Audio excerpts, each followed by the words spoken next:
بیاکھ سوال زن موصول سپدیومت سہ کہ اخ انسان ہیکہ مصحف پہ تلاوت کرت پرٮ۪تھ کُنہِ نمازِ اندر چونکہ امام شافعی رحمۃ اللہ علیہ ذکوان رضی اللہ تعالیٰ ہند حدیث مبارک بنیاد بنٲوِتھ یتھ منٛز یہ آمُت چھُ کہ تِم ٲسۍ عائشہ رضی اللہ تعالیٰ عنہن ٲس مطلب امامت کران مصحف پٮ۪ٹھ بیٚیہِ چھُ مزید اسلافن نشن تہِ منقول یِتھ پٲٹھۍ امام زہری رحمۃ اللہ علیہ فرماوان کہ كان خيارنا يفعلون ذلك کہ سٲنۍ رٕتۍ لوٗکھ ٲسۍ اَسہِ لٔبۍ تِم یہِ کران تہٕ یہِ بُنیاد بنٲوِتھ چھِ امام شافعی رحمۃ اللہ علیہ یہِ اجازت دِوان کہ پرٮ۪تھ کُنہِ نمازِ اندر یہِ ہیٚکہِ اکھ انسان مصحف پٮ۪ٹھ تلاوت کٔرِتھ مگر اکثر علماء یِمن منٛز امام احمد بن حنبل رحمۃ اللہ علیہ تہِ چھِ تِہُنٛد چھُ یِہوٚے کہ أسۍ کرو فرضس اندر امہِ چیٖز نِش اجتناب تِکیٛازِ فرض چھُ مختصرٕے پرُن انسانس ٹھیٖک تیٖتیٛاہ سوٗرٕ چھِ تٔمِس اکثر یاد آسٲنی روز سوال نوافل یِمن منٛز سُہ زیوٗٹھ پہن پرٲنی چھُ تِمن اندر اگر سُہ مصحف پٮ۪ٹھ تلاوت کرِ سُہ چھُ انشاءاللہ تٔمۍ سٕنٛدِ خٲطرٕ درست. آپ نے سنا کہ ظہور احمد مدنی صاحب نے کیا بیان کیا، اور اس کے بعد آپ جو یہ انجمن اہل شیعہ پیج دیکھ رہے ہیں، لکھا تو سنت والجماعت ہے لیکن اصل میں یہ باطنی شیعہ لگتے ہیں، کیونکہ ان کے بڑوں نے تو کہا کہ یہ ہمارے نہیں ہیں. جو ہم نے ان کو دلائل دیے، جو انہوں نے یہاں پر سوالات پوچھے ہیں، ان کا 3 ویڈیوز میں نے الحمدللہ جواب دے دیا ہے. تو اب چونکہ یہ بوکھلا گئے ہیں کیونکہ ان کے بڑوں نے ان کو کہا کہ یہ یتیم ہے، دیوبندی نہیں ہے یہ،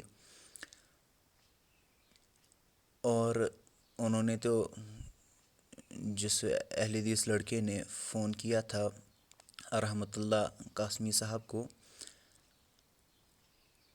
رحمۃ اللہ قاسمی صاحب نے نصیحت کی تھی کہ اس کے گھر جاؤ اور اس سے دلیل طلب کرو کہ یہ دیوبندی کیسے ہے. اب باطنی شیعہ ہی ہوگا یا تو قادیانی ہوگا، کیونکہ اس نے جو ہے اپنے بہت سی تقاریر میں ویسے ہی اشکالات پیش کیے ہیں. بریلوی تو ہے نہیں، خود کہتا ہے. اہل الحدیث تو ہو نہیں سکتا کیونکہ اس کے ساتھ تو ان کو دشمنی ہے، یعنی اہل السنہ والجماعت سے ہو نہیں سکتا.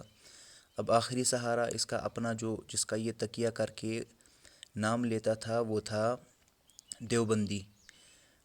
لیکن کل چونکہ رحمۃ اللہ قاسمی صاحب نے کہا کہ یہ اس سے پوچھو، دلیل لو، اس کے گھر جاؤ، تو ظاہر یہی ہوتا ہے کہ باطنی شیعہ ہی ہوگا. ورنہ علماء پہ تبرہ کرنے والا، اور ہم نے جو کہا تھا امام ابو حنیفہ رحمہ اللہ تعالیٰ کی 2 بڑے شاگرد جن سے اکثر فقہ جو ہے منقول ہے، امام ابو یوسف اور امام محمد، انہوں نے جو یہی مسئلہ بیان کیا ہے کہ نماز باطل نہیں ہوتی، اس کا یہ جواب، اور اس کا یہ نہیں کہتا کہ یہ اقوال الرجال میں سے ہے. حالانکہ اگر اس نے سلفیت پڑھی ہوتی، سلفیت نام ہے قرآن و حدیث کو سلف الصالحین، صحابہ، تابعین، فقہا، محدثین، ان تمام کے فہم پہ سمجھنا. ظہور احمد شاہ صاحب نے بھی یہی بات کی، لیکن کس انسان کو، کس باطنی کو ہم سمجھائے. چلیے، انہوں نے جو پہلا یہاں پر آپ دیکھ رہے ہیں اعتراض پیش کیا ہے کہ دیکھو قرآن اور حدیث کا دعویٰ کر کے اقوال الرجال پر اپنی ٹوٹی گاڑی چلانے والے. قرآن و حدیث ہم نے یہ دعویٰ کیا پہلے دن سے کہ قرآن و حدیث کو سمجھنے کے لیے ہم کو فہم صحابہ، فہم سلف کی بہت زیادہ ضرورت ہے، اور ہم نے کبھی اس سے اپنا دامن نہیں چھڑایا. ہم نے یہ کہا تھا کہ تم کوئی شخص جیسے ہے رافضی، وہ علی رضی اللہ تعالی عنہ کو ویسا درجہ دے دیتا ہے جس میں وہ کہتے ہیں کہ ہم ان کو انبیاء سے بھی اوپر جانتے ہیں، تب ہمارا مسئلہ شروع ہو جاتا ہے کہ نہیں، ہم علی رضی اللہ تعالیٰ عنہ کو صحابی مانتے ہیں، وہ نبی نہیں تھے، نبیوں سے بہت کم تھے۔ تمہارا یہ کہنا ہے کہ اہل الحدیث جو انکار کرتے ہیں، جو تم نے اپنے معبود بنائے ہیں نا، امام ابو حنیفہ رحمہ اللہ تعالیٰ کو اپنا تم نے معبود ڈکلیئر کیا ہے، اس کی تم عبادت کرتے ہو، حالانکہ اصل میں تو تم باطنی اس کی بھی دشمن ہو، لیکن ظاہراً جو تم کہتے ہو اس کی عبادت کرنے کا، ہم اس کے دشمن ہیں۔ اچھا، تو ہو گیا اقوال الرجال کا، ہم نے اقوال الرجال کی بات نہیں کی، ہم نے پہلے بات کی صحیح البخاری کی۔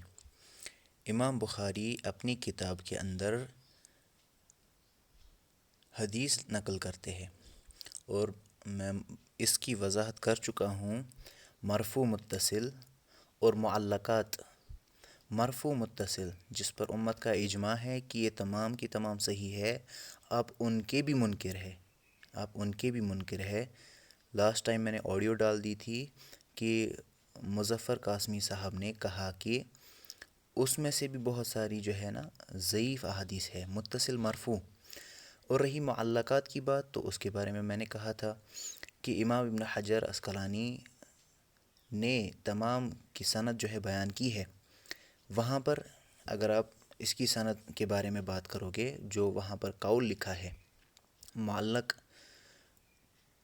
اس کی سند نیچے جو ہے فتح الباری میں بیان کی ہے امام ابن حجر عسقلانی نے، اور اس پہ کہا ہے کہ یہ سند صحیح ہے۔ اس لیے میں نے آپ سے کہا تھا کہ آپ پہلے اعتراض تو پیش کرو کہ یہ ضعیف اثر ہے، آپ اعتراض ہی نہیں کر پائے، لیکن اپنی عوام کو دھوکہ دینے کے لیے ہوا میں بات ایسے ہی لگا دی کہ دیکھو یہ اثر ضعیف بھی ہو سکتے ہیں، حالانکہ تم نے اتنی جسارت نہیں کر پائے تم کہ بولتے کہ ہاں یہ ضعیف ہے۔ تو یہ جو اثر وہاں پر نقل کیا گیا، اس کے بارے میں تم نے پہلے ہی یہ بات بیان کی، حدیث جو تم نے کہا میں پڑھ رہا ہوں، صلو کما رأیتمونی اصلی۔ کتنا تم لوگوں کو دھوکہ دیتے ہو، اور تمہارے سننے والے کتنے گئے گزرے ہیں کہ یہ صلو کما رأیتمونی اصلی ہم تک کس نے پہنچایا؟ صحابہ نے ہی، ہم تو پہلے دن سے یہی بول رہے ہیں۔ آپ نے اس کے آگے ہی جو دیکھنے کا مسئلہ، قرآن سے دیکھنے کے مسئلہ، اس میں حضرت عائشہ رضی اللہ تعالی عنہا ان کا قول جو ہے پیش کیا، ان سے جو حدیث مرفوع بیان ہوئی ہے اس کو پیش کیا کہ ان کا سوال، میں نے سوال پوچھا، جیسے وہ تفسیر کر رہی ہے کہ نظر صلو کما رأیتمونی اصلی، کہ نظر ڈالنی ہے ادھر ادھر کی نہیں، ویسے ہی وہی تو یہ چیز بھی سمجھا رہی ہے نا کہ صلو کما رأیتمونی اصلی، اسی میں یہ چیز بھی داخل ہے کہ قرآن سے انسان دیکھ کر کے نماز پڑھ سکتا ہے۔ حدیث ذکوان، اگر اس کے نزدیک یہ چیز صحیح نہیں ہوتی، پھر تو وہ ذکوان کو آگے نہیں کرتی۔ اور میں نے کہا تھا جو تم نے روایات کھائی ہے، میں نے ابن عباس رضی اللہ تعالی عنہ کا کہا اور حضرت عائشہ رضی اللہ تعالی عنہا کا کہا، آپ نے اس کا کوئی جواب نہیں دیا۔ میں نے کہا یہ اجماع سکوتی ہے، کسی صحابی نے انکار نہیں کیا، اور الحمدللہ تم نے یہ بات بھی آج مان لی۔ آج تم نے جو دلائل دی اس میں جو ہے عمر رضی اللہ تعالی عنہ کی حدیث جو ہے آپ نے پیش نہیں کی۔ کیوں؟ کیونکہ آپ کو الحمدللہ اطمینان ہو چکا ہے کہ وہ جو ہے اس میں راوی کذاب، وہ ضعیف اور موضوع تک وہ حدیث ہے، جیسے کہ تم کذاب ہو ویسے ہی وہ بھی کذاب، اس میں راوی نشہل، وہ راوی کذاب جیسے تم کذاب ہو۔ اب الحمدللہ وہ تم نے پیش نہیں کی، دلیل اس سے یہ نکلتی ہے کہ تم جو ہے اندر اندر سے بہت ساری باتوں کو قبول کر رہے ہو، لیکن ظاہراً نہیں تم نکال سکتے اپنی باطنیت، شیعہ باطنی جیسے تم ہو ویسے ہی یہ چیز بھی تم ظاہر نہیں کر سکتے۔ اچھا، تو اجماع سکوتی ہے، تمام صحابہ اس پر ہے، تو الحمدللہ ہم بھی اسی پر ہے. اور صحابہ نے ہی جب ہم سے یہ حدیث بیان کی ہے تو انہی کے فہم پہ اس حدیث کو تو سمجھیں گے نا، تھوڑی تمہارے گھر سے سمجھیں گے. تم باطنی نے کیا سمجھا اس حدیث کو؟ ان صحابہ نے ہی ہم کو یہ حدیث بیان کی، انہوں نے ہی اس کا مفہوم بھی بتایا کہ ہم یعنی ان تمام صحابہ کے نزدیک اجماع سکوتی کے تحت قرآن ہاتھ میں لے کر کے نماز پڑھنے میں کوئی حرج نہیں ہے. اچھا، آپ نے کہا کہ صحیح حدیث سے میں پڑھ رہا ہوں. پہلے میں تم سے ایک مطالبہ کرتا ہوں یا بات کہتا ہوں. جو تم کہتے تھے کہ دیکھو دلیل خاص کا مطالبہ کرنے والا شیطان ہوتا ہے، دلیل خاص کا مطالبہ کرنے والا ایسا ہوتا ہے. آج تو تم خود دلیل خاص کا مطالبہ کر رہے ہو.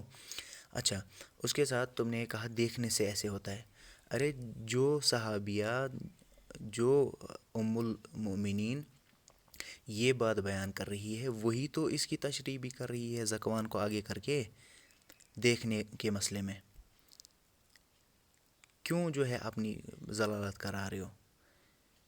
اور ہم نے یہ بات، آپ نے کہا کہ فقہا نے ایسا کہا.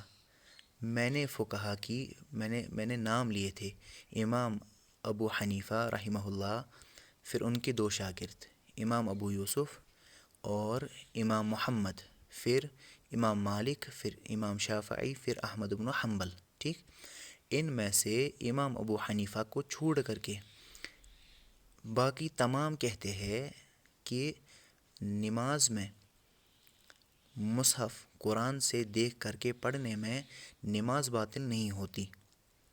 اب اگر وہ یہ کہہ رہے ہیں اور تم کہہ رہے ہو کہ فقہا اس کے خلاف ہے، سبحان اللہ، یہ فقی نہیں رہے. کل تک تو تمہارا دعویٰ تھا کہ جو ہے فقہائے اربعہ جو ہے وہ صحیح ہے. اب ایک تو ان تین کو چھوڑ رہے ہو، اس کے ساتھ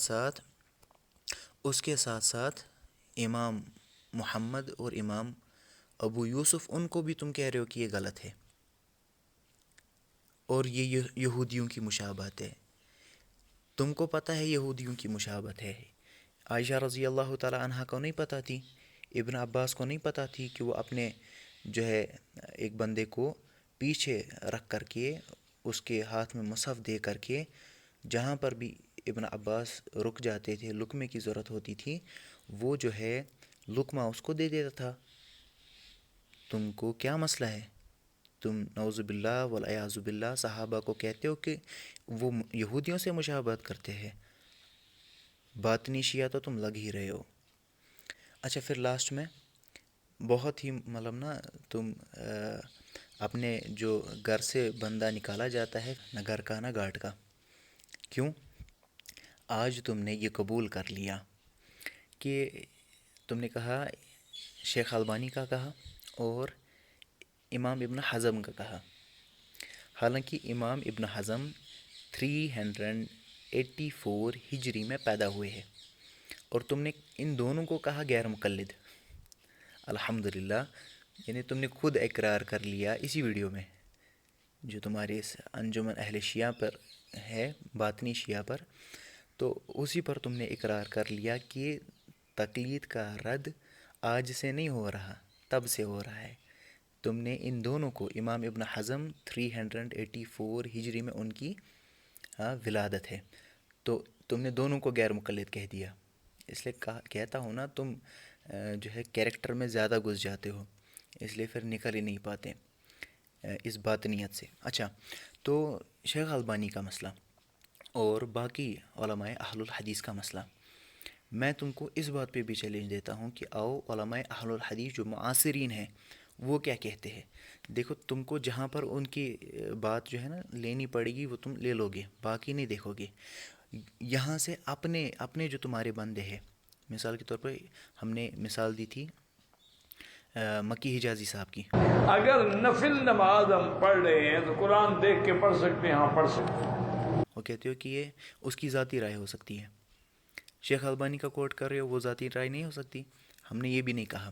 شیخ البانی وہ کیا کہتے ہیں، وہ اس کے جواز کے قائل ہے، لیکن کہتے ہیں بہتر یہ ہے کہ کیونکہ حفاظ جو ہے، حفظ کا مسئلہ جو ہے اس سے ترغیب ملتی ہے، ان کا اتنا ہی مسئلہ ہے. باقی آپ ابن باز علیہ الرحمہ کو دیکھو، شیخ عثیمین کو دیکھو، آج کیا کہتے ہیں ان کو، شیخ فوزان حفظہ اللہ تعالیٰ کو دیکھو، شیخ ربی کو دیکھو، یا شیخ محسن العباد، جو بھی جتنے بھی تم نام گلا سکتے ہو نا گلا لو، عرب کے، یہاں عجم کے، انڈیا کے، پاکستان کے، جن کا بھی نام آپ نے لینا ہے، آپ تمام کا نام لے کر کے دیکھ لو کہ وہ تمام اس کے جواز کے قائل ہے، لیکن کیونکہ تم کو جو ہے اب گھر سے نکال دیا گیا ہے، اس لیے تم اب کچھ بھی بولنے کے لیے تیار ہو، اور الحمدللہ تم نے اقرار کر لیا آج کے. یہ جو تقلید کا انکار ہو رہا ہے یہ آج کی بات نہیں ہے، یہ اہل الحدیث کا جو مسئلہ ہے کہ تقلید جو ہے، التقلید حرام، جو ابن حزم نے تب دعویٰ کیا تھا کہ تقلید حرام ہے، آج تم نے قبول کر لیا، تب سے تو تم نہیں مان رہے تھے، آج تم نے مان لیا کہ دیکھو یہ تب سے بات چلی آ رہی ہے، آج کی یہ بات نہیں ہے. الحمدللہ. پہلے ہم آپ کے سامنے مسئلے کی حقیقت کو واضح کرنا چاہتے ہیں. عزیز دوستوں اور ساتھیوں، مسئلہ یوں ہے کہ کتا زندہ ہو اور اس کے جسم پر کوئی دوسری نجاست لگی ہوئی نہ ہو اور اس پر پسینہ بھی نہ ہو تو اس کا جسم اوپر سے پاک شمار کیا جاتا ہے. اس میں 3 باتیں ہیں، یاد رکھیں. نمبر 1، زندہ کتا ہو. نمبر 2، جسم کے اوپر کوئی نجاست گندگی بھی نہ ہو. نمبر 3، اس کے جسم پر پسینہ بھی نہ ہو. اب اگر کسی شخص نے نماز میں زندہ کتا اٹھایا بشرطے کہ اس کے جسم کے اوپر نجاست نہ لگی ہوئی ہو اور اس کتے کا منہ بندھا ہوا ہو تاکہ اس کا تھوک و لعاب نہ لگے، اور اسی حالت میں وہ نماز سے فارغ ہو جائے، کوئی رطوبت اس نمازی کے کپڑے اور بدن پر نہ لگے ہوئے ہوں، تو اس بندے کی نماز درست ہے، باطل نہیں ہوگی. ان کو یہ معلوم نہیں ہے وقت بدل چکا ہے جی. جنتا کو آپ مورخ سمجھنا بند کر دیجئے.